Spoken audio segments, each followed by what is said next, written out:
খাবাইছি পড়াইছি থাকতে দিছি সেই জন্য ওজনটা বাড়ছে। এখন যদি তোকে আমি দিমক হারাম বলি, খারাপ কিছু হবে? আমি তো খুব ভয় পাই কখন চাচি আমাকে বাড়ি থেকে বের করে দিবে। আমি এই জন্য ওনারা বের করে দেওয়ার আগেই চলে যাবো তোদের বাড়ি ছেড়ে, বুঝছিস? হয়তো একটু ক্ষুধার কষ্টে থাকবো, ওইটা তোর জন্য প্রায় প্রায় আমার থাকতেই হয়। নেমো নেমো খারাপ বলবে না কেউ আমাকে, হ্যাঁ? কি করছিস তুই? আমি কি বুঝতে কেন বলতে হবে আমার? আমি শুধু করে শুয়ে শুয়ে স্বপ্ন কিন্তু ঘুম ভাঙলো না কেন? কি দেখছিস স্বপ্নে? আমি কি করছি তোমাকে কেন বলতে হবে? আমি শুয়ে শুয়ে এত সুন্দর একটা স্বপ্ন দেখছিলাম আমার প্রেমিকের সাথে। কি দেখছিলাম? আমি দেখছিলাম আমি আমার প্রেমিকের হাতে হাত রেখে ঘুরে বেড়াচ্ছি। আমি আমার প্রেমিকের অনেক কাছাকাছি। আমার প্রেমিক আমার সমস্ত চুলে ফুল বেরিয়েছে, ফুলের টোকাটুকি হচ্ছিল। এগুলা ফুলের টোকাটুকি করা স্বপ্নের পুরুষটা। তোমাকে কেন সবকিছু বলতে হবে? হ্যাঁ তুমি কি? না, আমিও যে জানতে চাই বিষয়টা এরকম না, প্রয়োজন নেই। একটা বিষয় বুঝলাম না, যে তোকে 1 মিনিটের জন্য দেখে তো শুনলাম, এসে দেখি তুই স্বপ্নে ফুলের টোকাটুকি করছিস। এই মুহূর্তে যদি খাবার চলে আসতো, আমার ব্যক্তিগত জায়গাটা কোথায় যেতে তুই বুঝতেছিস? তুমি আমাকে এত ভয় পাও কেন? আমার নতুন সম্পর্কে কি হয়? চাচি হয়। তো চাচিকে কেউ এত ভয় পায়? তোমাকে যখন মা বকাঝকা করছে তুমি তো বললেই পারো যে চাচি আমাকে বকাঝকা করেন না, তোমাকে বকাঝকা করবে না। তোর মস্তিষ্কে যে ধরনের চিন্তা ভাবনার বিক্রিয়া ঘটছে, সেই ধরনের চিন্তা ভাবনার বিক্রিয়া মাঝে মধ্যে আমার মস্তিষ্ক ঘটেছে, কিন্তু পরে আমি অনেক ভেবে দেখেছি এর পরিবর্তে আমার দিকে কি ধরনের আক্রমণ ধেয়ে আসছে। তোর মা, আমার চাচি, যে কোনো সময় আমাকে ঈশ্বরচন্দ্র বিদ্যাসাগর বানিয়ে দেবে।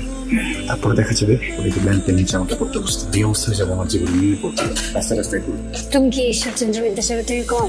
মানে আমি বুঝি না, ভ্যানটা একটা রোগ, ভ্যানগুলোকে একটা স্টুডেন্ট পড়লো এই রাস্তায়, না পড়লো এই রাস্তায়, আর আমি সারাদিন এখানে বসে বসে বই পড়ে পড়ে শেষ করে ফেলতেছি, তারপর আমি সেই পর্যন্ত পাই না। গভীর, তোর বর্তমান যে অবস্থা, এটা একটা গভীরের হয়। সমস্যা নেই, তুই যদি পড়াশোনায় মনোনিবেশ করিস, তোকে আমি ভালো বানিয়ে ফেলতে পারবো। প্লিজ তুই না এমন করিস না। মানে এই 15টা মাসে তোর জন্য 6 দিন আমার না খেয়ে থাকতে হয়েছে। তুই যখন না পড়িস, তুই যখন ফাঁকিবাজি করিস, তুই যখন শুয়ে ফুল টোকাটুকি করিস, তখন তো চাচি তোকে একটা বকা দিয়ে ঠান্ডা হয়ে যায়। আমাকে শুধু বকা দেয় না, আমাকে ওই বেলার খেতে দেয় না। ক্ষুধার যে কষ্ট, সে তো তুই বুঝবি না। তুই তো এমনি তো ডায়েটে থাকিস, কিন্তু আমার তো ঝোল দিয়ে ভাত মেখে খেতে খুব পছন্দ, তাই না? প্লিজ তুই একটু পড়াশোনা কর। একটু কথা, আমি যখন বাসনে গেলাম তখন দেখলাম চাচির মাছ কাটতেছে। তুই কি পড়া শেষ করবি নাকি একটু বলবি ঘন ঝোল করার জন্য? গেলাম একটু ঝোল বাড়ায় দেয়। বেশি তাহলে বলে তুমি একটু ঘুম দিই না। তোর কথা, আমার মনে হয় আমি আজকে ঝোল ছাড়ি ভাত খাবো। তুই বরং পর, ঘুমাতে। আমি আমাদের কিছু বুঝি না, কঠিন ম্যাথ। এদিকে তাকাও। আচ্ছা তুমি কেমন মানুষ বলো তো? তোমার বোনকে রাস্তার মধ্যে মানুষ স্ট্রিজিং করতেছে, তোমার বোন সেটা প্রতিবাদ করতে গেছে। কোথায় তুমি আমার সাথে দাঁড়াবা, তা না করে তুমি ওদের সামনে আমাকে একা রেখে চলে আসলা। আমি কোনো নাশকতার অংশ হতে চাই না। ওখানে কথা বললে কথাবার্তা, ওইটা দেখে যাচ্ছে 15 মিনিট আছে, চল তাড়াতাড়ি ভালো করে দিতে হবে। আর ভালো করে পরীক্ষা হলো কোথায়? সকালবেলা মা একটা কুফা লাগাইছে, এখন তুমি একটা কুফা লাগাইলা। তোমাদের কুফার জন্য আজকে পরীক্ষা খারাপ। আজকে তোমার ম্যাথ পরীক্ষা, আমি তো এমনি ম্যাথ কিছু পারি না, তার মধ্যে বাবু ডাব্বা। ঠিক আছে, সমস্যা নাই। চাচি কিন্তু গাব গাছের সাথে বেঁধে রাখবে না। খালি কি গাব্বার সাথে বেঁধে রাখবে? ঝোলের সাথে জুতা মারবে, জুতা। সোমবারের জুতা। ও গড, কথা পরীক্ষাটা ভালো করে দিতে হবে রে। পরীক্ষা করার ডিম হয়েছে, শুধু বয়সে বড় দেখা এর থেকে বেশি কিছু বলতে পারি না। তার পুরুষ কোথাকার। কলেজ ছাত্রী ও শিক্ষককে কি বলবে?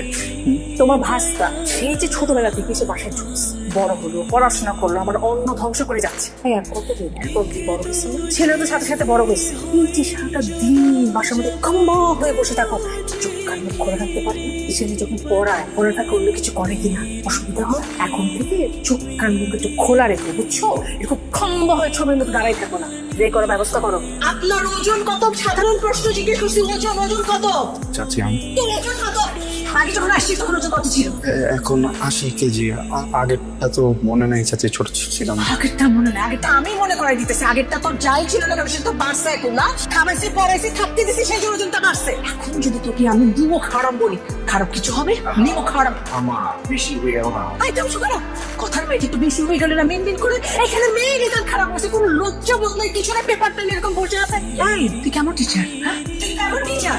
টিচার যদি ছাত্রীর উপরে মনোযোগী না হয়, সেই ছাত্রী তো এই রেজাল্টই করবে না। কি করবে? তুই আমাকে বল এখন কি করা উচিত? এই ছেলে মাথা নিচু করে থাকিস না, কি বলো কি করা উচিত? আমাকে গালি দাও, কিন্তু আমাকে কেন শুধু শুধু একটা কথা বলতে থেকে চাপ পেতো গাল হয়ে ছাড়াই। আজ ঘর থেকে যা। ভাইয়া সরি। সরি বলার তো কিছু নেই, নর্মাল। তোমার জন্য মা তোমাকে কত আজে বাজে কথা বলেছে, রিয়েলি সরি। এটা কোনো ব্যাপার না, বুঝছিস? আমি অনেক ভেবে দেখলাম এই যে তোর মা আমার চাচি, উনি তো আসলে তুই কোনো ভুল করলে একটা চট দিয়ে দিতে পারে, কারণ তুই ওনার মেয়ে আমাকে তো এটা পারে না, তাই লেগে গেলে ওই বেলা আমাকে খেতে দেয় না। এই যে আমি খাবারটা পাই না খুদে কাতরাই, এই বিষয়টা তুই এনজয় করিস, তোর ভালোই লাগে, তুই ইচ্ছা করে এমন করিস। এছাড়া আমি তো তোকে সবই পড়াই, তাই না? মানে কোনো কিছু বাদ রাখি না, সব পড়া করাই, দৌড়ি। কিন্তু পরীক্ষার হলে গিয়ে তুই ইচ্ছা করে রেজাল্ট খারাপ করিস। হ্যাঁ, তো আমি আসলে একটা সিদ্ধান্তে উপনীত হয়েছি, বুঝছিস? আমি তো খুব ভয় পাই কখন চাচি আমাকে বাড়ি থেকে বের করে দিবে, আমি কোথায় যাবো, কি করব, এই আতঙ্কে না আমি আর থাকতে পারছি না, অস্থিরতা কাজ করে ভিতরে। আমি এই জন্য ওনারা বের করে দেওয়ার আগেই চলে যাবো তোদের বাড়ি থেকে, বুঝছিস? তাহলে যেটা হবে যে ওই হয়তো একটু ক্ষুধার কষ্টে থাকবো, ওইটা তোর জন্য প্রায় আমার থাকতেই হয়, কিন্তু ওই নেমো খারাপ বলবে না কেউ আমাকে, না? I really sorry. তুমি তো আমাকে একবার মাফ করতে পারবা প্লিজ? আই প্রমিস আমি ভালো করে রেজাল্ট করে ট্রাই করবো প্লিজ। কাঁদছিস কেন তুই? আমি তো তোর চোখ মুছবো না। এরকম কান্না আমারও আসে, আমিও কাঁদি।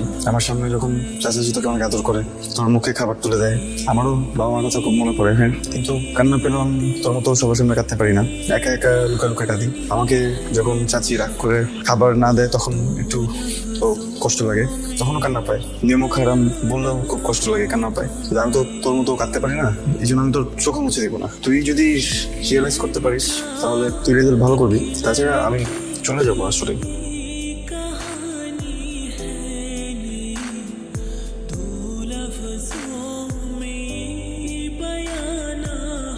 শ্রাবণ।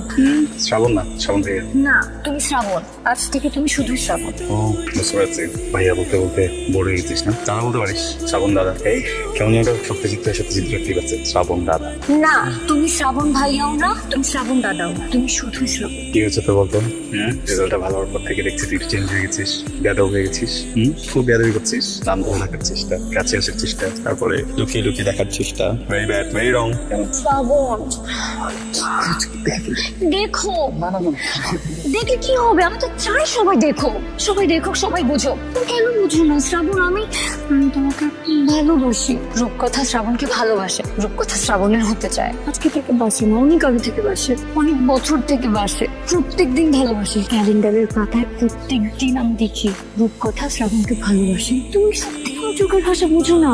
হ্যাঁ, আচ্ছা, হাতটা ছাড়তে বলছি, হাতটা ছাড়। আমি মানুষটা একটু বোকা, এর মানে এই না যে আমি কিছু বুঝি। আমার অস্তিত্ব আমি বুঝি। আমার বাবা মা কি আদৌ আছেন? তোর বাবা মার সাথে থেকে, নিজের চাচা চাচির বাসায় থেকে, আমি কি এই বাড়িতে আদরের ভাতিজা হয়ে থাকি? আমি এই বাড়িতে একজন লজিং মাস্টার হয়ে থাকি। আমি তোকে পড়াই, তোর শিক্ষক। দোকানে যখন যেতে হয়, সদাইপাতি কিনতে হয়, তখন আমি যাই। যখন বাজার করতে হয় তখন আমি যাই। বাড়ির টুকটাক কাজ করতে হলে আমি করি। প্রত্যেকটা বাড়িতে একজন লোক লাগে যে বাড়ির টুকটাক কাজে সাহায্য করে। এই বাড়িতে আমি সেই লোকটা। চাচি আমাকে 3 বেলা খেতে দিলে আমি খাই। তুই যদি ঠিক মতো লেখাপড়া না করিস, চাচি রেগে গিয়ে যদি কোনো বেলা আমাকে খেতে না দেয়, ওই বেলা আমি না খেয়ে থাকি। অনেক ক্ষুধা লাগে, পেটের ভিতরে মোচড়ায়, মাথা ব্যথা করে, মুখ তিতা তিতা হয়ে যায়। অনেকগুলো পানি খাই কিন্তু পেট ভরে না। তার মানে বেঁচে থাকার জন্য, পেটে ব্যথা না হওয়ার জন্য, মাথা ব্যথা না হওয়ার জন্য, মুখটা তিতা না হওয়ার জন্য চাচির মন ভালো রাখাটা খুব জরুরি। চাচির মন খারাপ হলে আমাকে ওই বেলা খেতে দেবে না। চাচা যদি আমাকে হাত খরচ না দেয়, আমি চলতে পারি না ঠিক মতো। চাচার হাত খরচটাও জরুরি। এখানে যদি জরুরি কিছু না হয়, সেটা হচ্ছে প্রেম। যেটা যদি এখন করতে যাই, বাড়ির সবাই আমাকে খুব ভুল বুঝবে। চাচা চাচি ভাববে আমি অনেক আগে থেকে প্রেম করি, যেটা মিথ্যা। আমি কখনো প্রেম করি না, আমি কখনো প্রেমের কথা চিন্তাও করিনি। আমি শুধু থাকার কথা চিন্তা করি। আমি শুধু 3 বেলা কিভাবে খাওয়া যায়, কিভাবে বাঁচা যায়, এটা চিন্তা করি। ওকে, তো আমাকে এমন কিছু করতে বাধ্য করিস না যেটার জন্য আমাকে মানুষজন ভুল বুঝবে। এমন কিছু হতে বলিস না যেটা আমি না। শ্রাবণ তুমি ভাইয়া